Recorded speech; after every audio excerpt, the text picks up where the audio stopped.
Sir, Rehan Mallick first year, প্রথম দিনেই কলেজের সিনিয়রদের মেরে হাত মুখ ফাটিয়ে দিয়েছে। এটা মেডিকেল কলেজ, তোমার গুন্ডামি করার জায়গা না এটা, বুঝতে পেরেছো? তোমাকে রাস্টিকেট করে দিই, তাহলে সারা জীবনে কোথাও না ডাক্তারি পড়তে পারবে না, বুঝতে পেরেছো? স্যার, আপনি তো একতরফা কথা শুনে সিদ্ধান্ত নিয়ে নিলেন। আমাকে একটু বলার সুযোগ দিন। কি বলবে তুমি? হ্যাঁ, কি বলার আছে? তুমি নির্দয়ভাবে ওদের এমন পিটিয়েছো যে ওদের হাত মুখে কালশিটে পড়ে গেছে, ব্যান্ডেজ করে কলেজে আসতে হয়েছে। সে তো ইচ্ছে করে ব্যান্ডেজ করে এসছে আমাকে ফাঁসানোর জন্য, সেটা কি আর বুঝতে পারছি না? কি বিড়বিড় করছো তুমি? তোমরা মেডিকেল কলেজের স্টুডেন্ট, আর 5 বছর পরে তোমরা ডাক্তার হয়ে বেরোবে। ডাক্তারের মানে বোঝো? যে মানুষের প্রাণ বাঁচায় তাকে ডাক্তার বলে, আর তোমরা তো মানুষের প্রাণ নেওয়ার জন্য উঠে পড়ে লেগেছো। স্যার, আই থিঙ্ক রেহানের এগেনস্টে একটা ব্যবস্থা নেওয়া প্রয়োজন। স্যার, আর যে সমস্ত সিনিয়ররা অ্যাকচুয়ালি বদমাইশিটা করলো তাদেরকে আপনি ছেড়ে দেবেন, আর তারা গায়ে হাওয়া লাগে ঘুরে বেড়াবে, তাই তো? এই, তুই কি বলতে চাইছিস? কি করেছি আমরা? আমরা জাস্ট তোর একটা ইন্ট্রো নিচ্ছিলাম।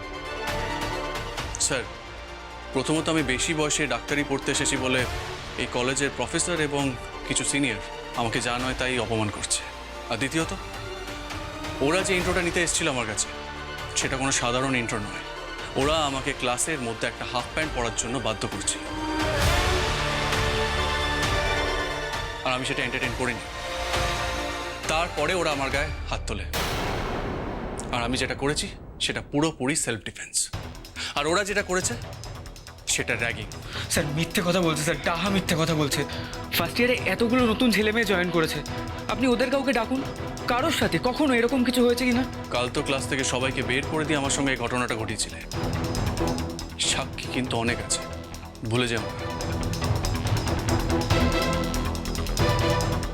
স্যার, সিনিয়ররা জুনিয়র সঙ্গে একটু মজা করতেই পারে, 2-4টে প্রশ্ন করতে পারে, সিচুয়েশনটা একটু হার্ড করে দিতে পারে, তাতে জুনিয়ররা অনেকটা ধাতস্থ হয়। আর এটাকে আমরা র্যাগিং বলে মনে করি না। তবে ওরা যেটা করেছে সেটা কোট আনকোট র্যাগিং। আর র্যাগিং একটা দণ্ডনীয় অপরাধ। আর যারা অপরাধ করেছে তাদেরকে আপনি ছেড়ে দিচ্ছেন, আর আমাকে রাস্টিকেট করতে চাইছেন। এক্সকিউজ মি, সুপার স্যার কি করবেন না করবেন সেটা তুমি একজন ফার্স্ট ইয়ারের স্টুডেন্ট ঠিক করে দেবে? আমি কেন ঠিক করব? আমি শুধু সত্যিটা আপনাদের সবার সামনে আনলাম। ডিসিশন আপনি নেবেন স্যার। স্যার, ও সব বাড়িয়ে বাড়িয়ে বলছে স্যার, আমরা কিছুই করিনি, আমরা জাস্ট ওর সঙ্গে একটু মজা করছিলাম, উল্টে ওই চড়াও হয় আমাদের উপর। যা বোঝার আমি বুঝে গেছি।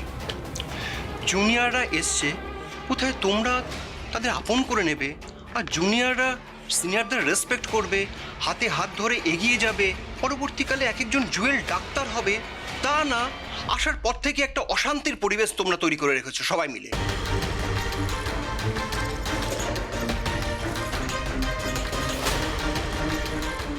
না, এটাকে কিন্তু একদমই মেনে নেওয়া যাবে না। তোমরা নিজেদের মধ্যে এটা বোঝাপড়া করে নাও। সামনে ফ্রেশার্স আছে, সেখানে তোমাদেরই তো হাতে হাত মিলিয়ে কাজগুলো করতে হবে নাকি? নতুবা অনুষ্ঠানটা সাফল্যমণ্ডিত হবে কি করে? তোমরা এই সমস্ত ছেলে মানুষের কমপ্লেন নিয়ে আমার কাছে একদম আসবে না। রেহানদা বোধহয় খুব ছাড় খাচ্ছে রে। সাসপেন্ড টাসপেন্ড না করে দেয় রে। সিনিয়রগুলো হ্যাপি বহুত। ঠিক বলেছিস। But sir, without any punishment Rehan মল্লিককে এভাবে ছেড়ে দিলে? দেখুন, এটা হচ্ছে ওর প্রথম ভুল, তাই আমি ওকে মাফ করে দিলাম। কিন্তু দেবমানবাবু, আপনি তো ডিপার্টমেন্ট হেড, আপনার সঙ্গে সমস্ত স্টুডেন্টের ওঠা বসা, তাহলে এইসব ব্যাপারগুলো আপনি হ্যান্ডেল না করে আমাকে কেন দেখতে হচ্ছে বলুন তো? না না না, এইসব ব্যাপারগুলো কিন্তু এবার থেকে আপনি দেখবেন। আর তোমরা যাও, ক্লাসে যাও, মন দিয়ে ক্লাস করো, যাও। Thank you sir, and I am really sorry.